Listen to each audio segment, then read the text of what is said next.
Dando continuidade à discussão sobre as bases experimentais da mecânica quântica, nesse vídeo nós vamos falar sobre a radiação de corpo negro. Esse experimento e a explicação sobre esse fenômeno é muito importante para o início, o nascimento da física quântica, porque é a primeira teoria que utiliza a quantização de uma quantidade física. O trabalho de Planck foi publicado por volta de 1900, propondo a quantização da energia.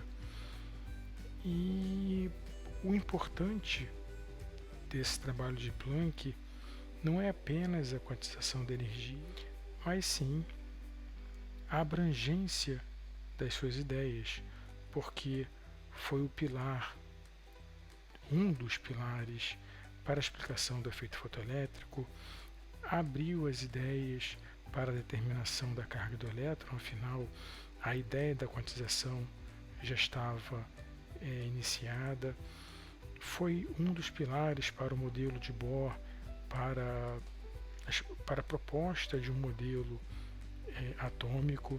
Portanto, a proposta de quantização ela semeou várias outras ideias. Mas nós podemos, portanto, começar a discutir a própria física do problema. Um corpo negro, ele pode ser compreendido, ele pode ser simulado como, por exemplo, uma cavidade que absorve radiação. Essa radiação pode ficar confinada na cavidade, eventualmente essa radiação pode ser emitida. Então, o que nós precisamos calcular é a densidade de energia por unidade de frequência que circula na cavidade, para em seguida calcular a radiância espectral, que é a potência irradiada por unidade de frequência e área, que isso sim é uma quantidade mensurável. Como está aqui, é a radiância espectral em função da frequência. Essa é uma quantidade mensurável. O que nós temos com mecânica do problema? Nós podemos considerar que a radiação que está confinada dentro da cavidade é descrita como um campo elétrico. Então temos uma equação de onda.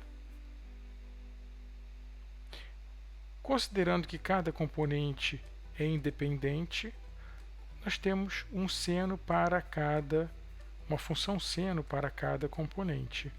Seno de Kx. Considerando que o campo elétrico se anula nas fronteiras da cavidade, nós teremos que o K, que é o número de onda, será Nπ sobre L, onde L é o comprimento da cavidade. Esse Nx, Ny e Nz pode ser o número inteiro, 0, 1, 2, 3, etc. E L é o comprimento de onda e C é a sua velocidade. Levando de volta essa solução de campo elétrico na equação de onda, nós encontramos essa equação que relaciona o espaço n com o tamanho da cavidade e o comprimento de onda. Então, já que nós estamos no espaço n, vamos calcular, portanto, o número total de modos das ondas eletromagnéticas no espaço n. O número total de modos das ondas eletromagnéticas está no volume do espaço n, que o n é proporcional ao k, é o espaço recíproco. Então é 4/3 de πn3, é um volume no espaço n. Mas eu quero pegar apenas o primeiro octante, que são os valores pares de n. Então eu tenho 1/8 aqui. E cada modo das ondas eletromagnéticas possuem duas possibilidades, que são os modos de polarização das ondas eletromagnéticas. Esse N aqui, nós conhecemos, que vem lá do quadro anterior. Nós conhecemos esse N, porque N ao quadrado é nx ao quadrado mais ny ao quadrado mais nz ao quadrado. Então nós conhecemos o N. Então o N ao quadrado será 4L2 sobre lambda 2. Então nós conhecemos o N, nós podemos levar esse N ao quadrado, ou N, depende de como queremos escrever, aqui no lugar desse N que está aqui, esse N ao cubo. De tal forma que nós teremos o número dos modos de vibração em função do comprimento de onda, conectando essa equação primeira com essa última aqui. Então nós temos o número de modos de vibração em função do comprimento de onda. Nós podemos agora calcular o número de modos de vibração por comprimento de onda. Depois fazer o número de modos de vibração por frequência, por unidade de frequência, uma vez que há uma relação de frequência com comprimento de onda. Basta fazermos dn de lambda, derivar com relação a lambda, depois fazer aqui uma substituição de frequência por comprimento de onda. Então nós vamos ter 1 sobre v, dn df, que vai ser proporcional à frequência ao quadrado. Vamos guardar esse resultado. Porque nós vamos utilizar esse resultado já a seguir. Então essa aqui é a mecânica do sistema. Nós temos o número de modos das ondas eletromagnéticas por unidade de frequência. Vamos agora para o resultado de Rayleigh-Jeans. O que nós temos aqui? Nós temos 1 sobre V, du df, onde U é energia total. Ora, a energia total eu posso escrever como o número de modos de vibração vezes a energia de cada modo. Ora, cada modo funciona como um oscilador harmônico, e nós sabemos lá dos cursos de física e estatística que cada oscilador harmônico possui uma energia média total dada por kBt. Então foi isso que Rayleigh-Jeans fez, considerou que cada modo de vibração possui uma energia média total kBt. Então ele fez que a energia total será N, é o número de modos de vibração, vezes de kBt. kBt não depende da frequência, vai sair. Então nós teremos kBt sobre volume dN dF. Isso será a densidade de energia por unidade de frequência. Só que dN dF nós conhecemos daqui. dN dF nós conhecemos daqui. Vai ser proporcional à frequência ao quadrado. Então, a densidade de energia por unidade de frequência vai ser proporcional a kBt, uma constante, frequência ao quadrado. Esse aqui é o resultado de Rayleigh-Jeans. Ora, mas essa é a densidade de energia por unidade de frequência. Precisamos calcular a radiância espectral.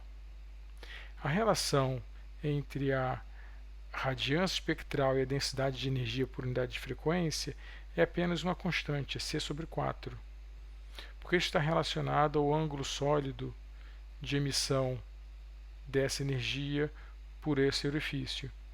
Isso é uma conta de meia página, mas foge ao objetivo dessa conversa, deduzirmos aqui a emissão dessa energia por esse orifício através de todo o ângulo sólido, mas o que vai acabar resultando é uma constante c sobre 4.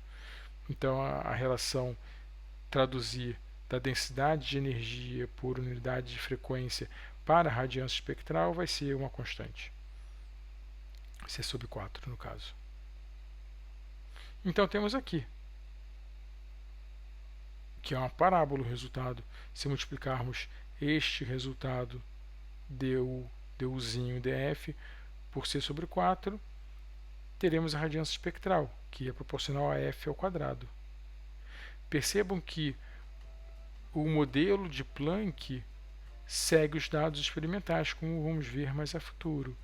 Então, o modelo de Rayleigh-Jeans diverge dos dados experimentais, que estão aqui próximos a essas curvas do modelo de Planck.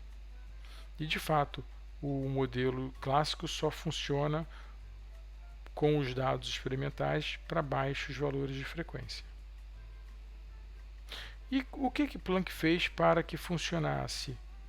Ele considerou como a energia média de cada modo de vibração o peso de Boltzmann. Mas ele precisava mais. Ele precisava que essa energia média de cada modo de vibração fosse a zero para frequências altas.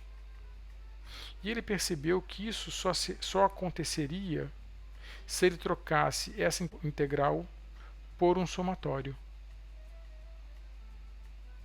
E ele considerou, portanto, que a energia de cada modo seria linear com a frequência, com uma constante h, que ele até então não sabia o que era uma constante. Então ele fez esse somatório. HF, somando em todos os valores de n, o valor da energia, e fez esse somatório, encontrou esse resultado. Esse somatório é convergente. E esse resultado, na verdade, é a distribuição de Bose-Einstein. Aqui é que está a diferença entre o resultado clássico e o resultado de Planck. Não está na mecânica das ondas eletromagnéticas confinadas na cavidade, mas sim na conexão com a física estatística. Colocando essa energia média de cada modo de vibração lá nos resultados que Rayleigh-Jeans já tinha executado, ele vai encontrar esse resultado que está aqui embaixo, ou seja, pegando esse resultado aqui e colocando no lugar de KBT, ele vai encontrar o resultado proposto, que é esse aqui. Multiplicando por C sobre 4, ele vai encontrar a radiância espectral, que é essa curva que está aqui, essas curvas cheias, né? Para 3.000 Kelvin, 4.000 Kelvin, 5.000 Kelvin. Ou seja, um corpo a 4.000 Kelvin emite todos esses valores de frequência, com o valor máximo aqui em torno de 2 vezes 10 a 14 Hz.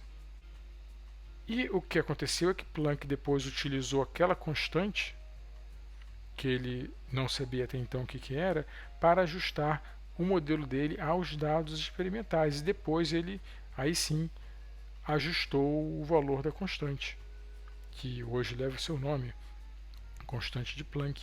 Mas ele usou a constante, que ele não sabia, e o seu valor, e deixou aquela constante livre para ajustar aos dados experimentais e fixou então a constante. Aqui nesse balão nós temos uma simulação da Universidade do Colorado, onde nós podemos verificar várias curvas como essa, variando as temperaturas. É bastante interessante. Quem tiver interesse pode abrir esse site interativo e acessar essas simulações. É bastante interessante. Também temos aqui nesse balão um roteiro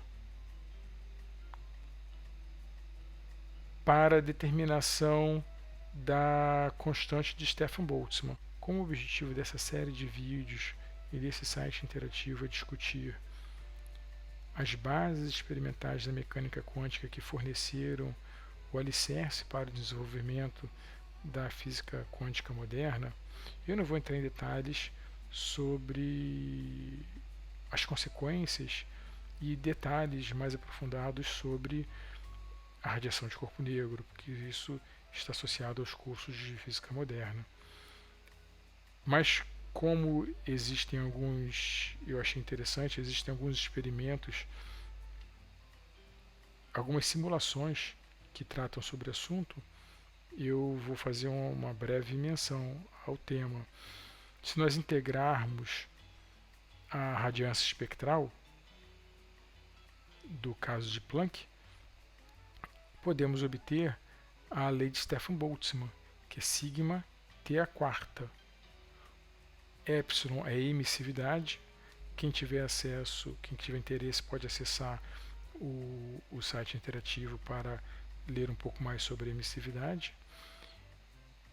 E a constante de Stefan Boltzmann pode ser experimentalmente determinada, ela também tem um valor teórico associado. E aqui nesse roteiro nós temos um passo a passo em como determinar a constante de Stefan Boltzmann. E nesse outro balão aqui,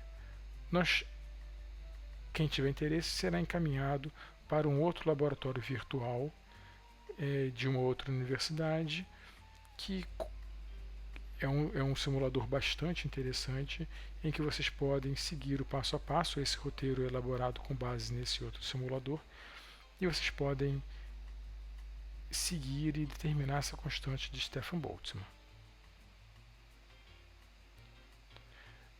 Na continuação da apresentação